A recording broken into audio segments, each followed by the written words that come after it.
Hello, everybody. Welcome back to another episode of Real Roundtable. My name is Eric Marmolejo, and I am joined, as always, by my co-hosts, Dean Weiss and Ethan Stafford.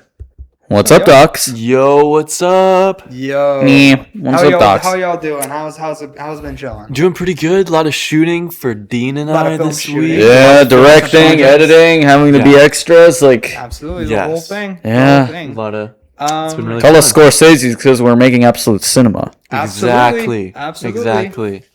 We're all film students, and we've been trying to go on sets, and we recently picked up a few jobs where Dean is a director for a project for class, and I'm a cinematographer on another project. So a lot of shooting has been going on the last 2 weeks. And as a result, we have no sleep, we have no coffee, we have just been needing a lot of energy. Sounds like a true filmmaker. Help us, please. Absolutely, Please help us. We are in... full thing. And when we're not doing that, we're on here talking about our favorite movies, directors, everything, our big passions of films with our own film school perspectives, whether that's analytical or the production technical side. That's all here, and you can hear that every other Thursday wherever you get your podcasts. Precisely. Exactly. And we have a good one today. But before we do that, we start every episode with our favorite movies of the week. So anything recently we saw in the past week or two, new or old, something to shout out, something that was interesting. And I want to go first because I have been waiting for this one for my film classes that I have on Tuesdays. It is Sidney Lumet's 1957 12 Angry Men. Yo, that is peak. Absolute banger. I love that movie. Yeah. So good. I don't know if that's like too niche for like where it's like film bros only, even though I know it's very. I think it's like everyone knows this I mean, one. everyone knows it. Like because I was definitely very familiar. Anyone who's beforehand. familiar with like That Dog was Day the one, Afternoon and right. Ooh, that's good. And that was the one that I had heard of even going into that class of being like, oh, I'm going to be excited for that. Yeah. And I definitely was. That was the most engaged I was ever in that It's class. definitely character driven. Like it's driven by. Do you want to talk a little bit about the film? Right. Yeah. Just in case some people don't know, which they're out there. Who knows? And no hate to anybody that doesn't, because we'll give you the rundown. So it's 12 jurors that are selected to give a verdict to it's the murder trial of this 18-year-old boy that allegedly stabbed and killed his father. And they have to deliver a unanimous verdict of either guilty or not guilty. So like 12-0. And they go in there initially, and it seems like they're all going to go for guilty. They get 11 votes for guilty, and then one juror says not guilty. And because of that, they now have to discuss the reasonings, go a little bit more deep into it. And there's this journey of persuasion, and a lot of the theme is ethics, basically, which is what we were watching it for, was the kind of theory of ethics and how important that is of like judgment or not using like any bias or stereotypes, like judging the person as a person and not different, which you can see definitely in the film is one of the aspects. Anything else would give spoilers, but yeah, this is like, because it's only in one location, and it's like cinematography wise, that's standard, but it's known for its screenplay, completely dialogue driven, and it's helped by its performances. Absolutely. There's some great stuff all around. It's just fantastic cinema. It was definitely just there's some like great moments, especially like towards the end. I was like, it's so exciting to like, because you could like predict like, yeah, obviously they're not gonna send this kid off to die, but it's like it's the journey to get there and to get everybody on board is like, the different like character dynamics incredible. And it's really like a deep dive into like a person's mind. It really is impressive. Yeah, because especially sorry. No, go ahead. But the dialogue is key to the story because that's like how the story moves along. Right. It's not visual. This is like the tell don't show. It proves how good storytelling can be and can drive a story. Yeah, I mean, I'm overall like kind of not the fan of like tell don't show things, but I feel like that's mostly because usually the stuff that does that don't have the best scripts. So I'm a little bit more like harsher on that. But I think it's perfectly viable if your screenplay is strong and smart enough. And in this case, it certainly is. Yeah, because like it's incredible. One location, a few characters. It's like this is how you do the type of storytelling. You don't need like to do the show don't tell and complain. Oh, all they're doing is just talking, no showing. Like that's the whole point of this. And it feels realistic, especially like they're bickering. Like, yeah, it's the 50s, so it's a little bit like abstract from like maybe how realistic it would be today. But if you put yourself in like the time period, it feels very realistic, and their interactions, and there's some stuff that they definitely get heated at sometimes. And it was like, I don't know if this was anybody else's reaction, but like, especially when they would like yell at or like get like frustrated.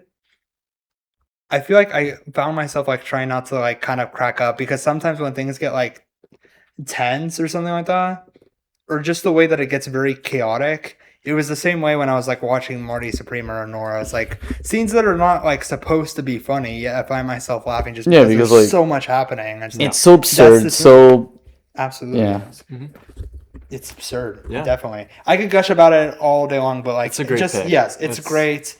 If anybody hasn't seen it yet, please go watch 12 Angry Men. I think it's on Tubi and Pluto TV. So if you don't mind ads. I watched on Tubi. A Tubi film I could get behind. Yeah. There's another movie I'm going to talk about here later that I also watched on Tubi that was not anywhere near as good. But is it Velocipaster? We'll get there. But yeah. Great recommendation. Mm-hmm. On the other side, I know Dean has the popular one of the week. So I always get the popular one because I go to the theaters, but there was 2 big movies that came out. Yes. Can I say 2? Yeah. I mean, Ethan's only seen one of them. Last episode, we here at the podcast, after we did this, we went to see the Mario movie. Yes. And maybe I'm biased because I enjoy the games, but I had a blast. And I don't get the hate is so forced, but like it's meant for those who grew up with Mario. You know, it's sure it's all fan service, but then again, so is the games if you think about it. It's like fan service in the games. True. Yeah.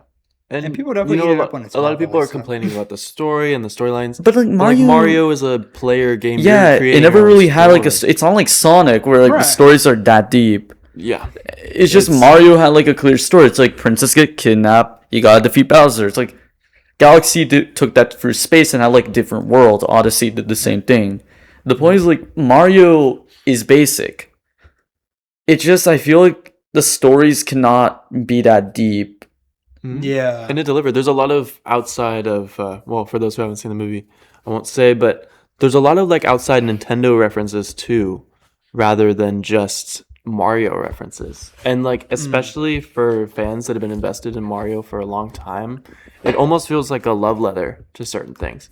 Because there's been a lot of circulation online about certain other feature films that will come out, like a Smash Bros. Movie eventually. Smash Bros. And there's certain Nintendo characters again. I don't want to say who, but like there's a lot of signs that point towards in this movie. Yeah, and like especially with like Legends of Zelda coming out, and don't forget there's a lot. We have Detective Pikachu that came out. We had the Sonic movies, Minecraft, even like we have so many hints that Smash Bros. Is in here. Yeah. So I highly recommend, especially if you're just a Nintendo fan, I recommend going to see Mario. And the other movie is a little thing called The Trauma. Yeah. I myself have not watched a single trailer. For you, I'm not going to spoil too much, but this is one of these movies. Because you have to see it. Yeah. You have to see it. I admit I didn't really have like the highest hopes when I saw like the trailer, but when I came in, I was like, "Wow, this is actually really good." Because like, it's with Robert Pattinson and Zendaya. Both stellar actors. Oh, they're Pattinson, especially The Lighthouse, The Batman. Both are now going to be in the Odyssey and Dune this year. Like that's crazy. Both of them recently have been on a roll. Hot streak, yeah. Not like they haven't before, but Zendaya chose Batman over Spider-Man. Hey, you know what? You can have both. But but it's just I don't want to say too much, but mostly for Ethan. For Ethan's sake and for our audience, I'm not gonna say anything, but because it did just recently come out, so and right now it's A24's biggest film. Oh yeah, absolutely. Yeah. but I definitely have to go. I can't say. I want to respect you. I cannot say anything. This is just a brief shout out to the drama. Yeah, but hey, what are you doing tomorrow? I'm kidding. Yo, actually, what you got? I might see it Sunday. Okay. See you Sunday. Sunday morning. There's like a 10:30 at Regal. Are you going with your crew? I'll probably take my girlfriend, I think. That's fair. Nice. And then one of our friends. And Ethan will give us an update next episode. Yeah, next episode. Hopefully I will be back with a full review. You gotta text me how it is, because 100%. But okay, Ethan, I think it's your turn. What you've actually seen? Yes. So I watched Star Wars: A New Hope. That was probably maybe like the 30th or 40th time I've seen it. Fair. Give or take. That's fair. The reason I watched it again is my girlfriend has never seen Star Wars before. He's got the true boyfriend experience. Exactly. True relationship. You gotta show like the other partner Star Wars. Yeah. So we're gonna go through, I don't know if it'll be the complete timeline, but at least all 9 movies. Yes, I'm talking about Clone Wars, Rogue One, and Solo, not whatever the sequel ones were. So those the prequels. Are you getting her ready for Mandalorian and Grogu? That's a lot of seasons. Technically, we could just do a recap video. Yeah. No, I will not. I know season 1 and 2 are peak. 3 you could just skip. Yeah. The ending of season 5 of Clone Wars and the ending of season 7 of Clone Wars and the ending of season 2 of Rebels are way too good for a recap. So. I'm talking about Mandalorian. I was talking about Mandalorian. You need the context of those for Mando and Grogu. Right. Oh, because Jabba's son. Rada the Hutt. Embo is a bounty hunter who appeared first in season 2 of the Clone Wars. There's a creature that Obi-Wan fights on a planet in season 3 of Clone Wars that's showing up in Mandalorian and Grogu. There's an Ardinian played by Martin Scorsese, who the Ardinian's first appearance was in Solo, a Star Wars story. Yeah, so there's a lot of just like Scorsese's. Like a lot of people say that Mandalorian and Grogu is kind of the Glup Shido of Star Wars, and Glup Shido is a term used by the Star Wars community because of like there's so many just niche random characters. So Mandalorian Grogu, people are saying is kind of a conformity of just a lot of random characters. Like, oh my God, it's Embo from season 3 of Clone Wars all the way back in 2010. Like stuff like that, where it's just like it's like total fan service. Anyway, A New Hope, excellent film. George Lucas is brilliant in the sense of his practical effects. I mean, there's like, especially for the time and using stop motion and miniatures and I'm just so jealous that I wasn't alive back then to be witness of all of this. We all want to be biggest thing. That's what we all think. Yeah, and I love the prequels too. Like I'd say Revenge of the Sith is probably my favorite Star Wars. The original trilogy is definitely on a different level than the prequels. I think I have a little bit more give for the prequels because that's what I grew up with.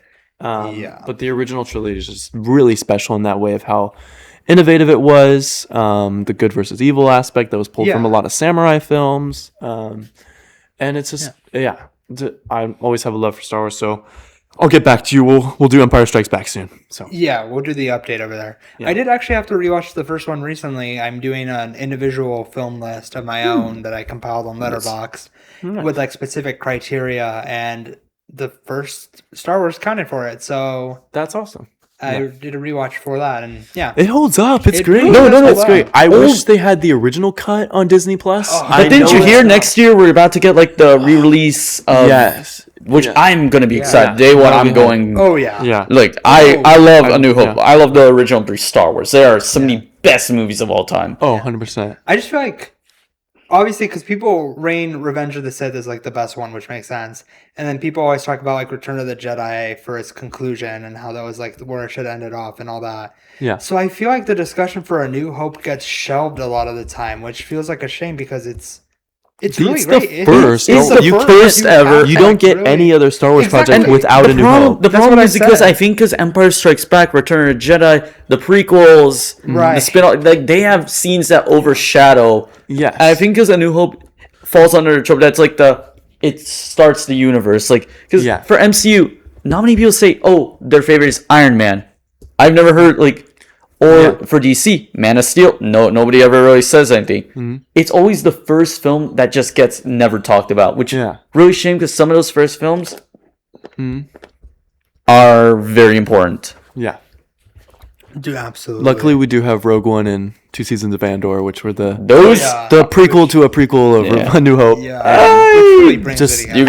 Do you guys have any hope for Mando and Grogu? Because I'm gonna I don't know, man. I think Mando and Grogu will pull in that audience of families. I think it's gonna be all right. It's just I'm clocking at about 700 million. I think it'll make. It's not gonna make a billion. I think it'll make a billion because I'll give you. Devil Wears Prada 2 comes out at the same time, and they're gonna want to promote that more. Yeah, exactly. They genuinely are too. Yeah, which is crazy. And Scary Movie 5 or Scary Movie 6 being the run. No, well, I'm very excited for that. Right.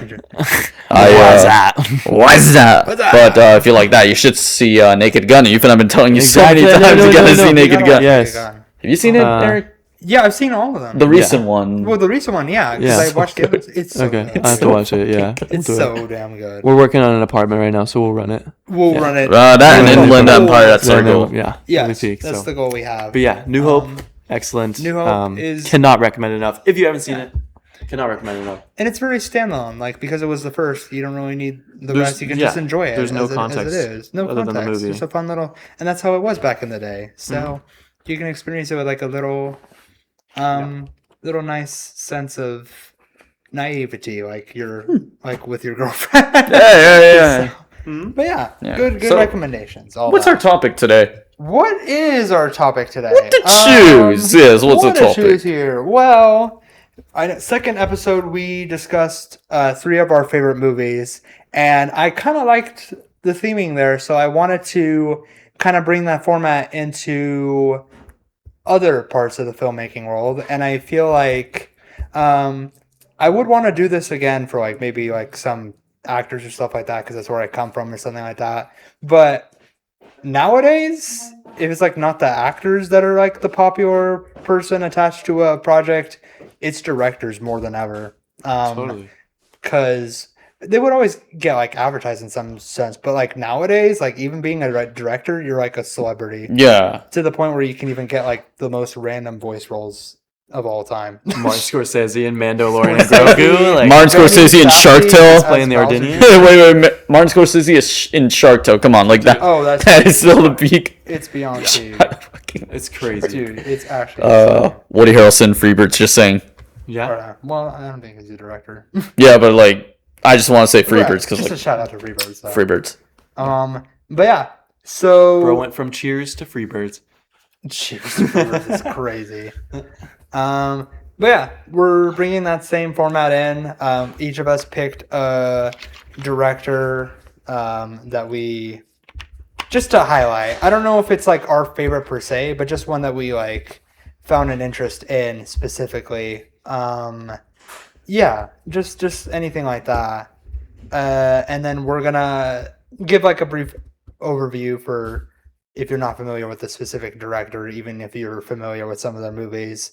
Little overview, why we chose them, and then what we consider to be their best film and what we consider to be their worst. Okay. A deep comparison of because even if you've created a peak highlight of your career, you've also had some downfalls.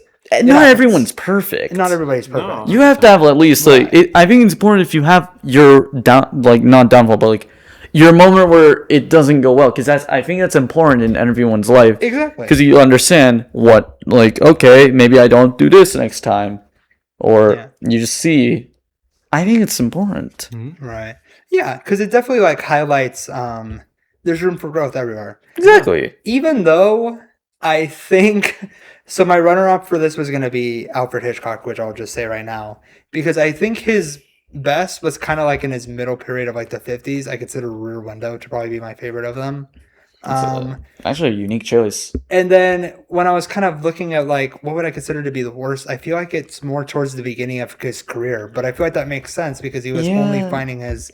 But sometimes some directors their best thing will be their early works, and then they'll fall off very quickly as years go off. Which is my example that I have today. I'm gonna start it off. So I have chosen Ridley Scott, and if you don't know the name, you'll probably know some of these movies that I'll list off right now, but let's give a little synopsis first. He's a major British filmmaker. He's known for these visually striking, genre-defying movies such as Alien, Blade Runner, Gladiator, The Martian, and among a whole others. Legend also. House of Gucci. House of Gucci. That's yeah, definitely. Napoleon sucks. Thelma and Louise. He did that? I did not know. Yeah, he did. He did Thelma and Louise. He did do that. His work often combines strong atmosphere, detailed world building, and large-scale storytelling, which has made him one of the most influential directors in modern cinema. And I chose him because there's a lot to really talk about with him. He has a long career. There's a mix of acclaimed classics and then some divisive later films. And it's just a style that's easy to recognize and discuss from. And his filmography connects to a lot of different genres and audiences and critical conversations and all that. I feel like what I love about his films is he makes these like grand epics, but they still feel like self-contained in like their story in a good way. That's actually such a good take on him. They're really story driven, but then like you look at a poster, you're like, oh, that's Alien. Like, right. But then you think about it, like they're just really good films. Yeah. Like they're not pushing action, they're not pushing violence. Here's my thing with there's violence and action in their films, but the story is just like.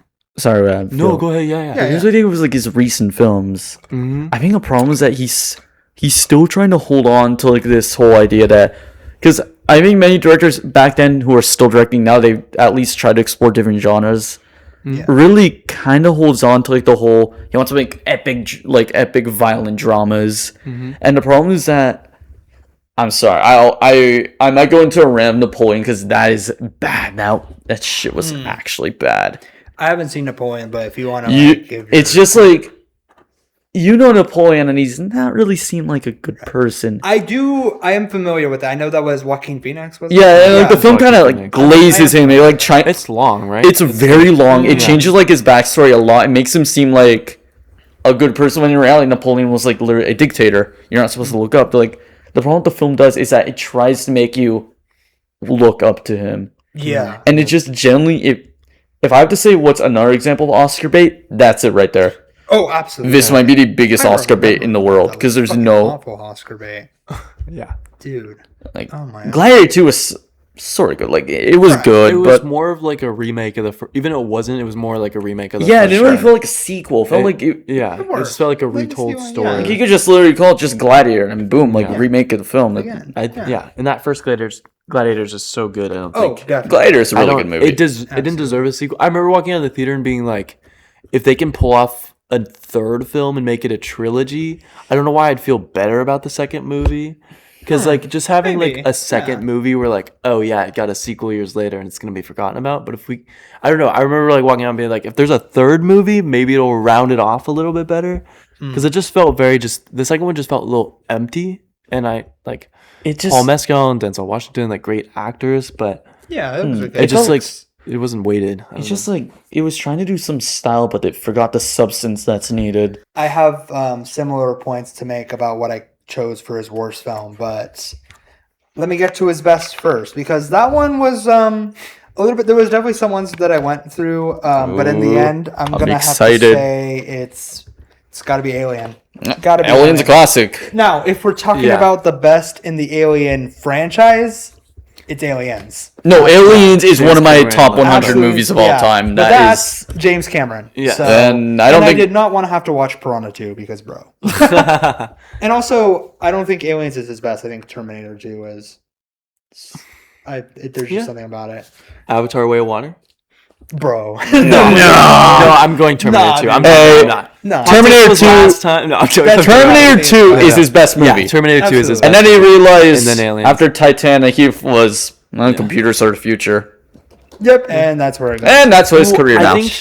Ridley Scott, Blade Runner. Blade Runner was like a close second. Blade Runner is like one of my favorite movies. Blade Runner is so good, but Blade Runner 2, both are great. But that's not Ridley. You haven't seen 2049? I haven't seen 2049. Dude, 2049 is so good. Wait. I need to watch 2049. Okay, at the apartment. At the apartment, bro. This is your homework. You gotta show him 2049 is one of my top 4, bro. Dude. Top 4. It's in my top 50. Yeah. I gotta watch. It's Denis Villeneuve. You have to see it before Dune 3 at least. Denis Villeneuve. yeah, You sure. need some. You've seen Enemy, right? I have watched it. Yeah, That's a good one. I haven't seen Sicario. Sicario, I haven't seen. Yeah, more on that. Yeah. I think I have There's seen some options Sicario. there. All right, but But in the end, yeah. So, right.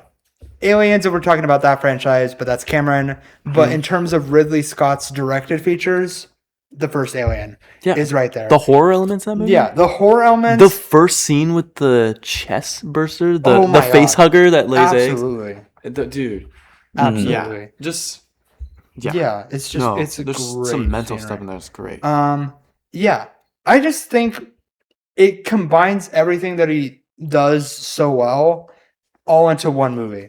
The atmosphere, the design, the tension in the horror. Sigourney its Weaver's performance. acting. Sigourney Weaver is incredible. The set design, Theming. like the fear of the unknown. Yeah, it's like The Thing in a way. Like both of them have like the the Thing, fear that anything can happen to you. yeah. Yeah.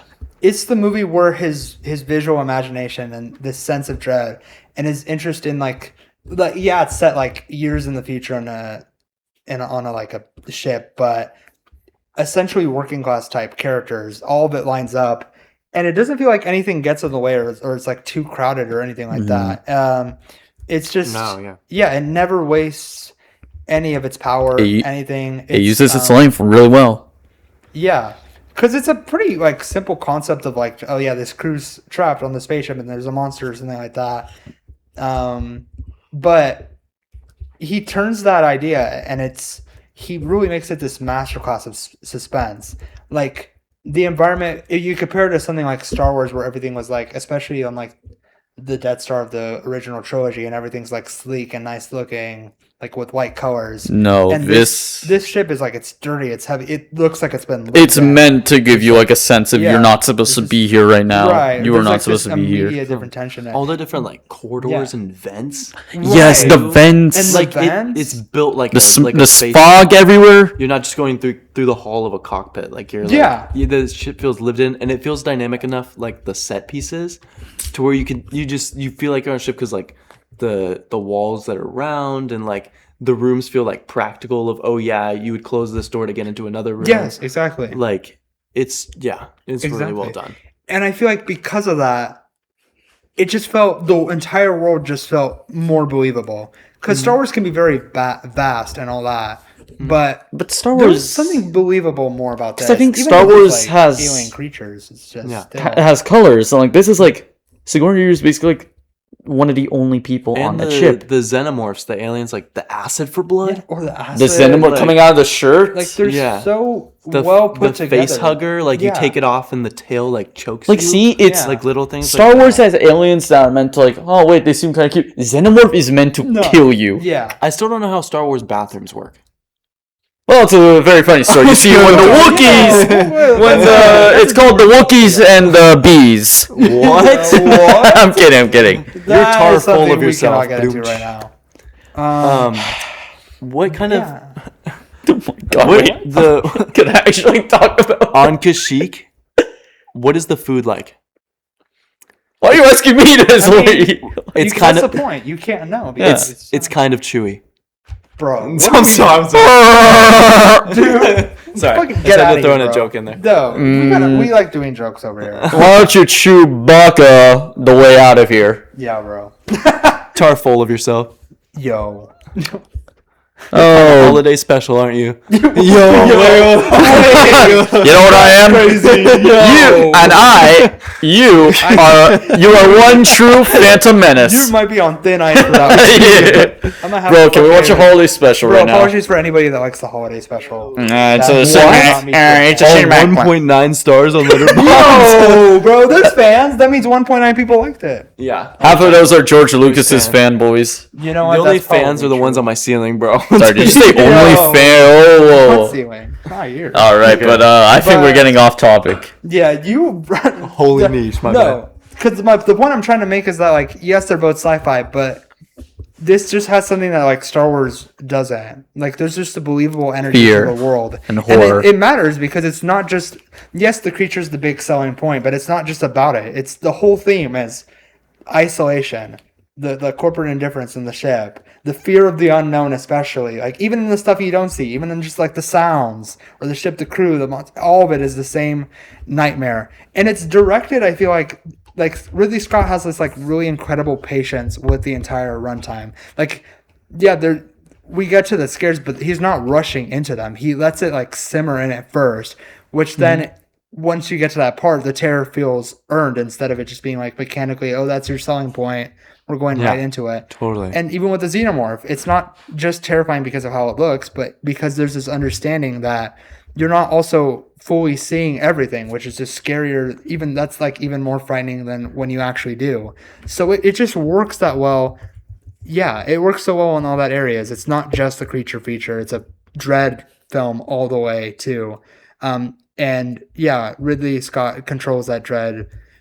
I would say probably better than almost any mainstream cinema director, at least in terms of the horror genre. And it's crazy for that franchise, like Ridley Scott, and then James Cameron for the second one, and then David Fincher for the third one. Oh yeah, David Fincher. And don't forget Alien Romulus recently. Oh yeah. And then we Fred got Alvarez. Yeah, exactly. Alien Like, Romulus. so many directors came in to. And Ridley Scott did Prometheus as well. That's right, he came back. And did he do Covenant? I think he did. He did Covenant also. too. Man. Yeah, it's very funny. This is a Disney franchise. No, it is a Disney. It's a Disney franchise. That's why I watched all of these. Fun fact: you know, Disney back in the 90s, they wanted to make an alien ride. They were actually considering an alien ride until they realized not really appropriate for the theme parks. Dude, the seatbelts should be face huggers on the ride. That'd be fire. It's a small world. No, it's a Prometheus world. Yo, that's crazy. So that'd be cool. With the talk of Alien, what's Ridley's? Well, it kind of segues a little bit because, yes, as you said, so we did the first Alien, then took a break from Aliens, Alien 3, and then I forget who did Resurrection, but not him. Was it Venture? Was it? Yeah, I forget. Resurrection. And then before Alien Romulus happened with Fede Alvarez, he came back for the Prometheus and Alien Covenant prequels. And that is the portion where I kind of feel like the original aesthetic of what made the first Alien. So Prometheus is good. Prometheus is a good movie. Yeah. The back half of Covenant too. Covenant's a little slow in the beginning, but I'm still fighting. Aliens is the best one. Yeah. Aliens. Yeah. Yeah, but you can kind of see where like he's starting to go into like the mainstream of like this needs to be like a big epic like all the other ones are. Yeah, and you can see it like even though we had like a lot of other good examples, lore and like had to be more violent and making it more epic and big. Yeah, like even with as great as Gladiator is, that is also kind of once again starting to shift more into that big epic instead of feeling like something small and unique. And it just, you could tell he was starting to get that into that mind. And then all of that culminated into what I consider to be his worst. Basically all the elements of Gladiator if it was not good at all. But I don't know if the two of you have seen this. And I honestly don't know how many of you have seen it because I think it was like a huge bomb or some shit. But I had to go with Exodus, Gods and Kings, which is... I have never seen that. Yeah. Okay, I'll go into basically, yes, based on the title, it's based on the book of Exodus from the Bible. That's the whole Moses story. If you've seen Prince of Egypt, it's that story. That's peak movie. Which that movie is peak. This one is not really. Which I'll get it. That was kind of my own that's kind of my big expertise into that thing. So I'll kind of compare it off of that first because that is what it's adapting. And for the most part, the structure is there. I think visually some stuff looks worse overall and some stuff just kind of happens out of nowhere. But overall, I was like, okay, we're following this pretty along. I don't know if I 100% believe Christian Bale in this role, and I especially don't believe Joel Edgerton. But it's fine. They've seeped into honestly, the biggest problem I had in like the actual adaptation of the story, the whole cool thing, and especially how you saw it in like the visuals of Prince of Egypt, when we finally get to the part where like he's with the group and he parts the Red Sea and you see like the walls of ocean around him as they're like crossing. Beautiful. Absolutely amazing. They didn't do that. He drains it instead. So they're just walking through patches of like formerly like ocean sand, and it looks so much worse. And I was like, I have to like almost fault him immediately for all of that, because that's like the one thing you're supposed to accomplish when adapting this story. And they ruined it. It looked like shit. The whole movie looks like shit. The lighting is awful. The cinematography can be so bland. I could hardly see about anything. And that's just one aspect. But yeah, like I was saying, that's like they wanted to be like this epic. If there was any like other use of the word Oscar bait, it's that, because they're using that epic scale, but it just doesn't have like the soul of it. It's just like, it definitely looks like expensive. It's like, okay, I know the budget on here was insane, but it just feels dead. There's no life to it. And when you're doing like this biblical epic, that's a huge problem, because you're depending on like this all conviction. You need like the emotional seriousness of it. I feel like a lot of recent adaptations had this issue where they just wanted to be like, oh, we have to be dramatic, but we're not going to do anything interesting. So it was boring. That was my biggest sin, was like, it was bored. It was boring. I was so bored watching it. It was way too long. It was 2.5 hours. It did not need to be literally like at least a half hour or a full hour could have been cut off from it. They could have definitely worked out that pacing a lot better. But even then, sometimes I felt like some stuff was like extremely rushed too. It was just like, it just felt like a heavy, awkward attempt to make the like ancient history look cool and like modern, and really leaning into the Egyptian portion because they wanted to capitalize, I guess, off of the mummy or some shit. And it's just, they can't find a tone. They want to be serious, but they also want to be like, here's a spectacle, or like, it's very emotionally thin. Like, Moses is supposed to be this like huge figure, but it just feels like when I'm watching Christian Bale do any other role, and especially like they feel like, oh, it's such good acting when we have them yell like 75% of the time. And I was like, dude, no. Anybody can just scream at a camera and just like, but it's not believable. It's not going to do that for me. And it's just, I don't know. There's so many struggles with the story and its tone. There's some incredibly like stupid portions too. It's honestly very forgettable. But the point that I want to make overall with it is just, that is honest. I would even say like the worst thing about it is that I honestly didn't even find it to be that bad either. Like, it's fine. It does the standard movie formula to it. You can tell there's a big budget. The score, I guess, is okay. Like, it's just fine. It couldn't even go like that far down. Like, it's fine. But I consider it his worst because it's the indictment of, I feel like once Ridley Scott got into his career, there was so much that he let go of. Or just feeling like, oh, as long as I cross off these checklists, I'll be okay, and this will do well.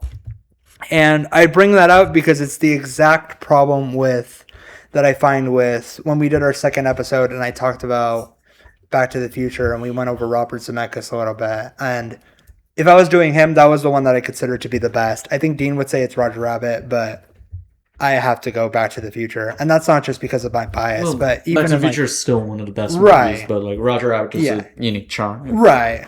And even in my like second, or even in my like most recent rewatch, I was like, yeah, this holds up. Like, this is great. Like, I would still call this like my all-time favorite of his, even if I had just seen it for the first time. So it's because we already went over our thoughts on that, but it essentially, to summarize, it was like, that's the culmination of like the grand filmmaking he had in the 80s and 90s of being like these fantasy sci-fi stories of like, but making them relatable and having so much energy. And then the second he got his hands on like the motion capture and was like, oh, the technology, or just making it all big budget for Hollywood, just lost the creativity. And while those attempts were fine, it did end up culminating in him directing the recent live action Pinocchio, which is also similarly just the fall of when someone has just given up and they're not really they don't have that creative sauce anymore. At least that it's not fulfilled. Maybe it's there somewhere, but even like in his more recent film, like Here, it just wasn't living up to that either. That Pinocchio movie was bad. But that one's if I was doing that, I would consider that to be the worst one that he's done. It's generally Definitely. Zemeckis has either lost his touch, or he just needs to stop working with Tom Hanks, because yeah, I get it, but you gotta it's move on. gotta stop. And you gotta move on. Yeah. But I bring him up because I feel like it's the exact same thing with Ridley Scott. It's just because we know about the visual skill he has, and when he is working on like certain projects, he still has it in some way. But you could tell that like this was an era where he just was not caring anymore. And he just didn't have that like sense of creativity compared to what he brought like back in the 70s with Alien. And it just, if I were to sum it up in any way, Alien is Ridley Scott at his most precise and inspired, while Exodus is him at his most bloated and disconnected. It's just, it might not be like the objective like best and worst overall, but in terms of this director and making the point of like kind of the fall from grace of like not caring as much or just not really feeling it anymore, I had to go in that way, even though Exodus was still kind of like middle of the road for me. In terms of Ridley Scott, it's just it got sad at a point of being like, what are we even doing? And this is just after having seen Joel Edgerton do a great performance in Train Dreams, and I was like, the hell are you doing here? Not even minding the fact that they were all making like the white people Egyptians. It was like, okay, but even that, he was just so awkward in the role. Same with Christian Bale. Like I said, it's just sometimes the celebrity casting is not the way to go, and it's just one of those big blockbusters that just didn't work. So yeah, that's my thoughts. I do think I still like Ridley Scott overall, but yeah, there's definitely been some duds that I feel like are more deeper than any other director. So it's just something to highlight. Okay. I would think, Dean, do you want to do yours next? So I got a few favorite directors. Yeah. There's a few Steven Spielberg, Damien Chazelle, Jordan Peele, Wes Anderson, David Fincher, but like I think if I have to choose one, I personally love Bellatar. No, Eve. Pavlovsky? No, hey. Tarkovsky, maybe? No, but I gotta go with a classic choice. Ever since early high school, and even now, I still like his works. That is Edgar Wright. Yeah. Probably what every student in film school tries to recreate. Yeah. But and like, what's his rundown though? Yeah, what's some of the films? Yeah, what people might have heard of? You may have known Baby Driver, Scott Pilgrim. How about the recent Glenn Powell movie, The Running Man? There's also Shaun of the Dead, Hot Fuzz, The World's End, The Last End, Soho. That's basically all his movies. Yeah. And all of them have this unique charm where it's like fast paced, like a cartoon in a way. It's like fast paced and it just feels so smooth, feels so satisfying. So it was hard choosing a favorite of mine that he did. I had, because like 4 films he made, I rated 5 stars. So I decided if this is okay. Do you know about the Cornetto trilogy by chance? So Shaun of the Dead, Hot Fuzz, World's End. Oh, like the unofficial. Yeah. It's very hard to pick a favorite, so I'm just going to go all 3. But if I had to choose a favorite, I will always love Shaun of the Dead with a passion. That's fair. Scott Pilgrim is really high up there, Baby Driver too, but with Shaun of the Dead. Because like, Shaun of the Dead has this certain charm.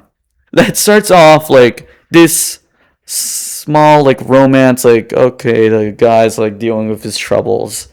What's going on in the background is like, oh, zombie. You think, oh, it's just some small Easter egg. This zombie thing grows bigger, and now he's dealing with that while trying to deal with his own life. And it's just like, it's so good. And here it was the first time made by Simon Pegg and Nick Frost. Right. This was their first big film debut, and also Edgar's, because the two made a sitcom for BBC back in the 90s called Spaced. I'm not sure if anyone heard about that. But I checked a few episodes. It kind of has like the same style. So basically, the charm of Shaun of the Dead is that it's just basically one of the funniest and most action-packed movies, and it can be deep. And Hot Fuzz and World's End are the same thing, but with Hot Fuzz is like, solving a huge crime in London. World's End is like going to every bar in your city and then having to deal with the end of the world. It's pretty fun. It's just like, they're all engaging. And, each of them is like Edgar Wright, and even Simon Pegg got to write a bit of it. Yeah. And it's like they have a good partnership. Yeah. So if I have to talk about the weakest, this kind of segments to this. Simon Pegg and Edgar have not written a movie since 2013. So Edgar had to go to like other screenwriters. Right. And I really hate doing this, but I have to. And he also started to work a lot less with British actors, and now he's working for a lot more American actors. Yeah. And man, it really kills me to say, but his weakest film or films is his recent ones, Last Night in Soho and Running Man. Yeah. And here's the thing. I agree with you on that. You've seen those too? Mm-hmm. They both have a charm. I won't lie. They're not terrible. I've seen worse. And would I rewatch them? Yeah, there's like some scenes, like in Last Night in Soho, like the dance scene where it's shot in one take. Like that's the thing with Edgar's films. Mm-hmm. He always has unique cinematography tricks. Like doing shots in one take. Like Shaun's, especially when he's going to get a Coke from a store and it's all in one take, and redoing that with the zombies. I just feel like it's not to do with Edgar Wright's direction, but it's just they're not like a film doesn't have to be thought provoking, but they just don't leave me. Both those films don't leave me with enough.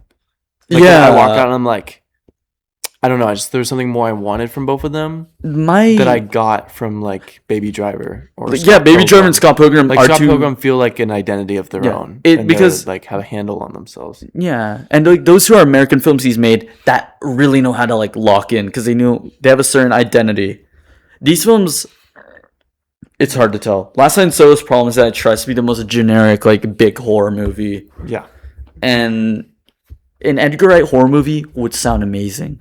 Totally. But yeah, it just falls through. It got me in the first act, but then just like slowly, I patters a little bit. I feel like. Yeah, and the same with Running Man, an action movie done by him. That's my dream. A Stephen King novel, even better. Mm-hmm. You fall through in the second half, and then you end abruptly. And that's another thing. That's the problem he has with these two films. The story just ends, and that's it. Yeah. And I was hyped for Running Man. It was like it's been a while since I got an Edgar Wright movie, so I want to go day one. And like I didn't think it was terrible, but I did feel a small disappointment that I had to watch Scott Pilgrim to like get my happiness. No, that's so fair. But like I will always love his films. They're so fun. There's always the charm. It has like the style is very recognizable. I just think it's time to go back to Simon Pegg and Nick Frost. Like make a four. Well, we did get Paul, but you've seen Paul. Oh no, yeah. But that's not Edgar's. That's more Seth Rogen's. We just right. We just need like an actual fourth Cornetto film to fix this. Yeah. I'm curious between Last Night in Soho or Running Man.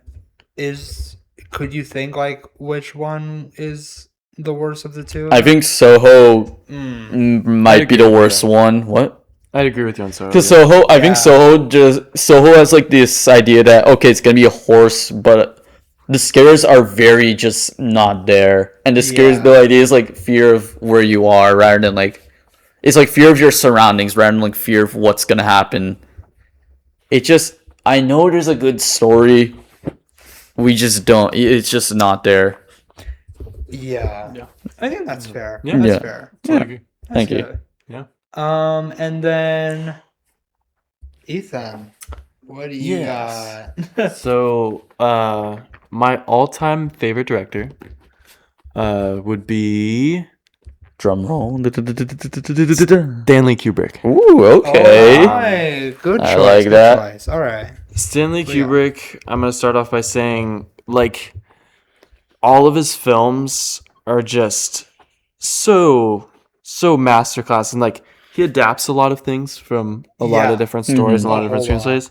But he has that, like, special sauce. Like, when it comes to movies, I'm big on visual storytelling.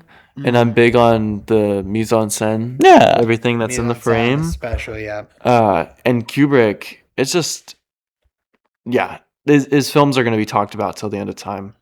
So, oh yeah, for sure. For those who aren't familiar with the GOAT, GOAT, absolutely, the one and only. You might know they're small films. The Shining. Here's Johnny. The Shining. 2001: A Space Odyssey.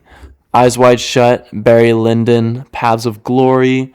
Clockwork Orange. Full Metal Jacket.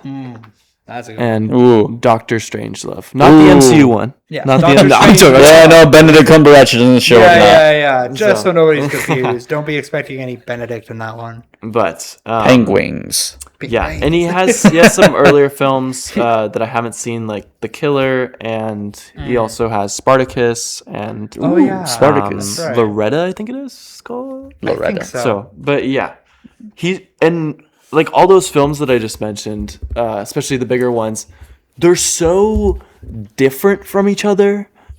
Like, you can tell it's Kubrick in all of them because of his flavor with his direction. But if you remove the direction, like, they're so, like, I love how he challenges himself in that way. Yeah. Like, he can do an anti-war film and then a space film and then a mental health film. And, like, he just tackles so many different themes. Yeah, it's true. That is true. It's so he's so versatile, and they're just very like thought provoking, and he's very precise.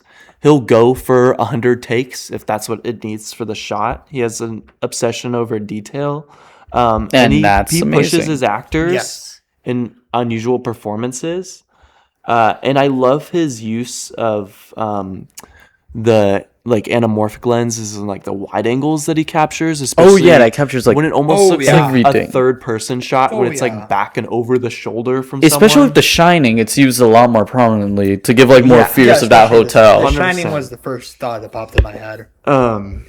Same here. That's what I immediately think of with Kubrick. And I also love his like use of classical music. Yes, there's a lot, especially 2001. Just classic pieces in there. Dun, dun, dun, dun, dun, bum, bum. God, great. Yeah, it's just, like, fuck what the original thing is known for. That's it. Seeing monkeys and just throwing that stick in the air. Yeah, that's how you. That's who. That's who it belongs to now. Yeah, that shot. I love the match cut there. Oh yeah. I love match. Even Edgar uses those match cuts in the best way. Yes, absolutely. Yeah, and the other match cut in David Lean's Lawrence of Arabia, where Peter O'Toole has the match and then he blows on it and then it cuts to the desert. Yes, that one's the other match cut. That's like, even though I still think that movie's, but so yes, good. Yes. But if you want to know our thoughts, go to last week's episode where we covered. You want to know my thoughts? Yes. So let's hear this guy's thoughts on Eternals last episode. I'm kidding. Too. Yeah, I can't believe I like Kubrick and I like Eternals at the same time. And I like Edgar Wright and don't like Lawrence of Arabia. No Chloe Zhao slander will be held here. Yeah. Well, she gets the pass now. But yeah, so my favorite movie from Kubrick is not The Shining, even though I have most of Kubrick's films at 5 stars, but it would be 2001: A Space Odyssey. That is a classic choice. That's absolutely bro. I'm sitting there in my dorm room. So I watched it. I watched it on my monitor, which was not. Bro, that's not the ideal screening. So we ran that back. We ran that back. So last summer I was able to watch it in 70mm at an indie theater. Nice. The Hollywood Theater in Oregon. I went with one of my managers from work. And dude, it's just so good. It's just so good. Yeah. It's so fair. The way they shot it on film and like blended different like color film strips together to composite those space images, you're watching, and they have their own print of 2001 on 70mm that was like made for that theater. Yeah. And it looks so good. The lens quality, like without the noise on the screen, it just looks like it could have been shot today and then filtered a little bit. And I love it when old films do that. Crazy. I love when old films just like you could watch it today and they look magnificent. It looks like 4K resolution. Yeah. And it's just so impressive. And yeah, his films just feel just masterful and like just grand. And each have their own identity and each trying to give their own message. And there's mystery about it outside of the projects, like not just on set, but just like the story itself, especially with like Eyes Wide Shut, like the 20 minutes that was cut from that movie, and a lot of the background things. And I want to talk about Barry Lyndon too, because I feel like that goes really under the radar. Not The Housemaid that came out though. Right. But that was last year, right? Housemaid. That was December. That was December. That was like exactly on the end of the year. Yeah, I didn't read Housemaid, but they mentioned Barry Lyndon a lot in that movie, and I still gotta look up why. But I haven't seen. They rightfully did so, because Barry Lyndon, it's a long film. I think it's like 3.5 hours, but it's 3 hours at a peak. The blocking and the painting, like there's shots from that movie of just like the British Empire that they look like paintings. Like the color palette and the way it's shot on film, it looks like it's like in a museum. Like the framing and how like he when moves Indiana his Jones actors says. Around. There's shots that are like 1 minute takes, and then like at the 50-second mark of the take, a new character will walk onto the screen. But if you play back the footage and go back those 50 seconds, you can see that actor at the beginning of the clip all the way in the background. And for those entire 50 seconds, that character's walking up into frame, and you don't notice that until you run it back, which means he has to figure out the blocking of that scenario. So that actor walking into frame is not covered by any of the other actors on screen. And when you're dealing with 10 or so actors in a frame, it's so impressive. The detail is just immaculate. So absolutely, 2001, I would say, is my favorite. My least favorite, well, I would say Paths of Glory, but that's still a 4.5 movie. Right, like that's hard. not, but like it's good. Filmography. It's not. That's just my lowest rated, but it's good. You could have a least favorite, but it can still be a really good movie. Right. Yeah. And I know that I haven't seen Spartacus because the length of it. How long is it? I think it's 4 hours. Yeah, I think it's close. Yeah, that's hard. I think it's 3.5 or something. No, I've heard that one isn't as good. I forget if it was like the screenplay, but. So I would need to watch, and I haven't seen Doctor Strangelove either. It's one of the other big ones I haven't seen, but all the other ones pretty much. Paths of Glory is a great anti-war film that just, I feel like there wasn't a lot of anti-war films back then. It was the 50s, I believe, that was made, and it's just so well acted. It's so good. That's just the bottom of my list, but 4 stars is not, 4.5 is not a bad film. Oh, definitely. Oh, yeah, no. Paths of Glory would probably be the bottom, so. Kubrick, excellent. Love him. Yeah. Wish he was still alive today making films. Yeah. You could have made Artificial Intelligence, but that layer went to Spielberg. Yeah, which he did well with. Yeah, I heard good. Well, we have good directors on all three of us. Right. No, definitely. Mine's the best. Well, yeah. I'm kidding. There's some holy opinion, not holy bias. You want to talk opinion and bias? Let's watch the last episode. Yeah. You want to talk? I mean, an opinion's opinion unless it's wrong. Like, no, I'm sorry. But you're like wrong all the time. That's one way to look at it, I guess. Sorry, but but I hope that was a little bit of like an understanding of these are great directors, and it's like when you really excel in the director chair, you really do. And I feel like at the end of the day, that's in a way, especially us as film students can aspire to it. That's the kind of direction we would want to take our film projects in. We can only hope to be as great as some of the most prominent directors, but just that kind of creative drive. But then also knowing in the worst examples that we shared that their track record isn't always perfect, and there's going to be slip-ups and there's going to be mistakes, but that will hopefully be learned from and can be adapted. So I hope this was a little bit of like a deep dive experience into all of that. And maybe for any other aspiring directors out there, that gives you a little bit of a hope of there's room to grow for anybody. So yeah. All right, I think it's game time. Okay, so Ethan famously won last episode without any real contest. No, that's not contest. That's fucking bias. If you saw the episode, or if you listened to it before, you absolutely know why. It was no contest. But that means that he now gets to host this episode's game. And I hear he has an interesting one for us. So why don't you, because I don't know. Again, I have no idea. So yes, I have not told them what the game is. Yeah. I did. So I wanted to be, I'm just giving context. I wanted to be on brand with this week's directors. So this is a directors-based game. I'm going to try and explain it the best I can. I haven't said how it works out loud, so here we go. Okay. So basically, this is going to be a game. First to 3 points. Ooh. Okay. Jeez. So first to 3 points. Amen. So what I'm going to do is I'll give an example at first. Okay. So let's say we're going to talk about directors. So I'm going to say, for instance, Denis Villeneuve. And I know you guys can't see this, but I'll be pointing to each of them at different times. So let's say I say, okay, Denis Villeneuve, point to Eric. Eric will have 5 seconds to say one of his films, just a name of any of his films. Yeah. So let's say Eric says Dune 2. Then I'm going to point to Dean. Dean says Dune 1.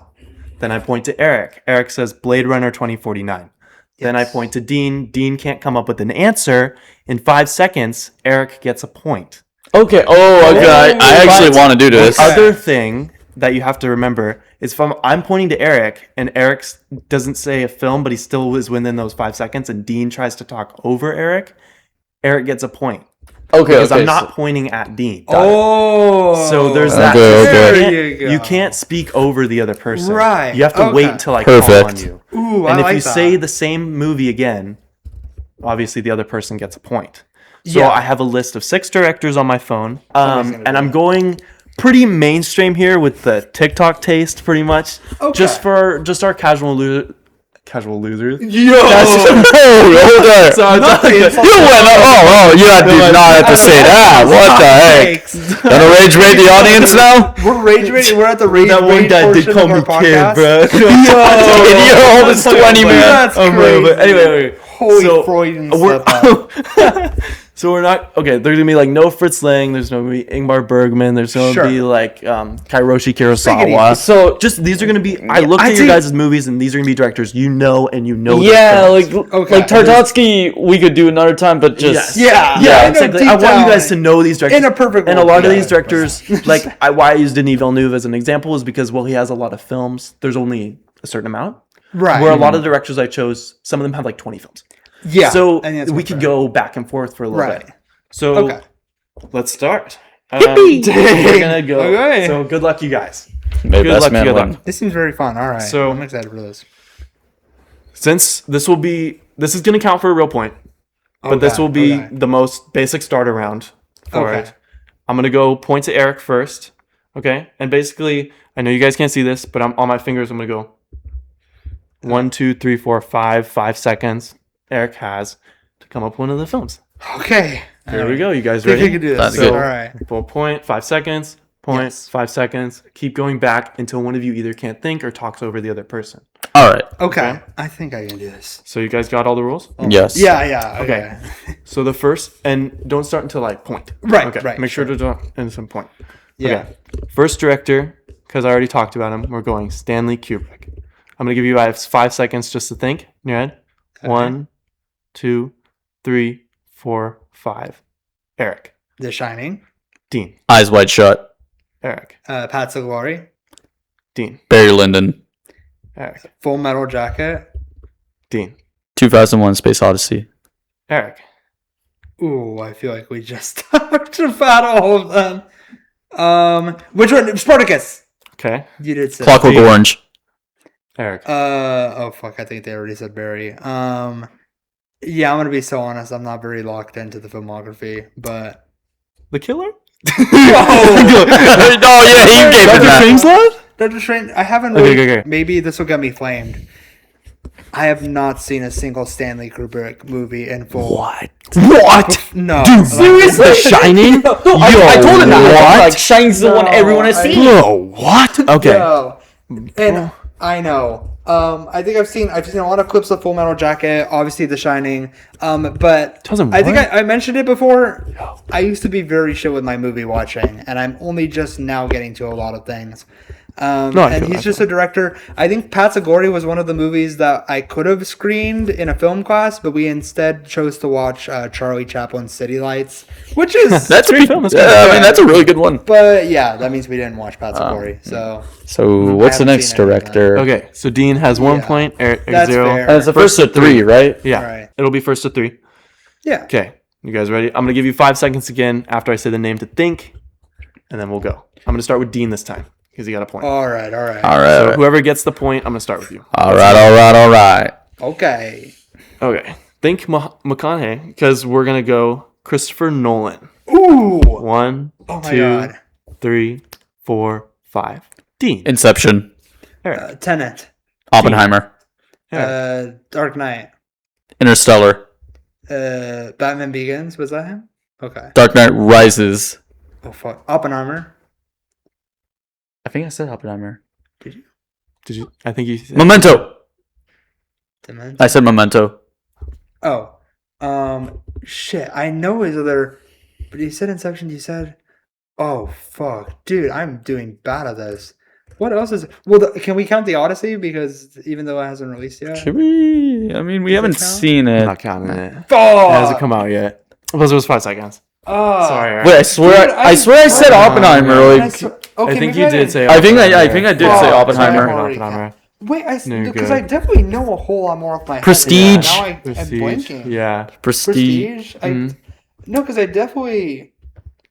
That's also. I'm trying to think of what because I watched Rises when I was young, and then I obviously watched Oppenheimer. He has a few earlier films. There's Like earlier- before Memento. I watched a bit of Batman Begins. I just Yeah. What is the again, film before Memento? Was I'm trying to remember. Yeah, I have to look. I know. I've seen a clip of Inception. Yeah. I gotta watch so much. You guys were more. doing good We though. need that That was apartment, good. bro. I need to can't watch wait. so I can't many wait more for the movies. last round because you guys are just gonna be going on. All right. I think Eric, you might get this next one. I'm locking off. Okay. You guys ready? yes, sir. Yep. Okay. Next director. I'm gonna give you 5 seconds again. The Ardennian himself, Martin Scorsese. Oh, okay. 2, 3, 4, 5. Dean. Departed. Eric. Goodfellas. Killers of the Flower Moon. Oh my fucking god! What else has he done? What? Raging Bull. Irishman. King of Wolf of Wall Comedy. Street. forgot that was The Irishman, Casino, Dude, I Hugo, blanked Wolf of Wall so- Street. Yeah. Oh my Taxi God, that Driver. was Taxi Driver. Oh Raging my Bull. You're God. taxing me. Dude. No. Okay. Dude, this is We'll go to the bad. next one. Even if it's like, because then I start blanking. No. I had No. I feel Ah. gently bad. Like That's this- why I didn't pick a lot of like guessing games of like different movies of stuff like that. Yeah. Or like Well, when I have to think yeah. of them because I haven't seen a lot. Yeah. And I feel bad about that, but I No, can dude, only you- see so much. No, you're chilling, bro. I just You're doing good. yeah. Yeah. I mean, all That's the why I time tried that to go do like mainstream with choose, these, like the cream of the crop. Yeah. Because I was like, it's because I watch a lot of niche shit, but then when it comes to this, I'm like, oh. Well, that just crap. shows you know good stuff. Yeah. Well, it's not all good, but sure. and think about how many films you watch right now, and think about before you die, like how much time you have. There's a list for it. Dude. I'll clock into Yeah. that.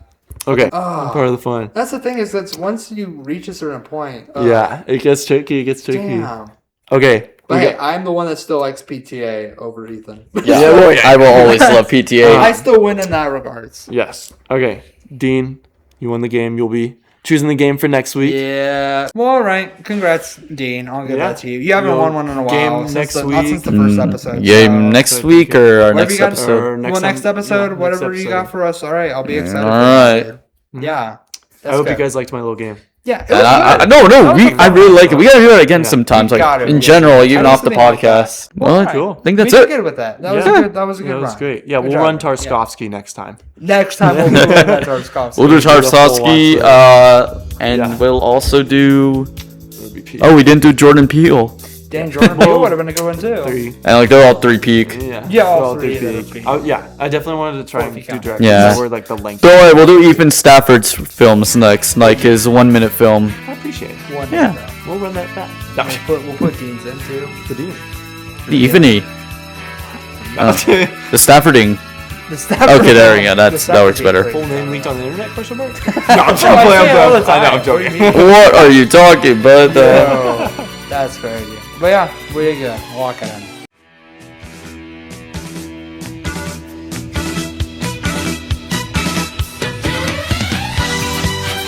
Thanks for listening to yet another episode of Real Roundtable with me, Eric Marmolejo, and your other co-hosts, Dean Weiss and Ethan Stafford.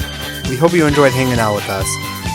If you want to hear more from us, tune in next time as we sit down with our very first guest, a fellow film student and friend of the podcast.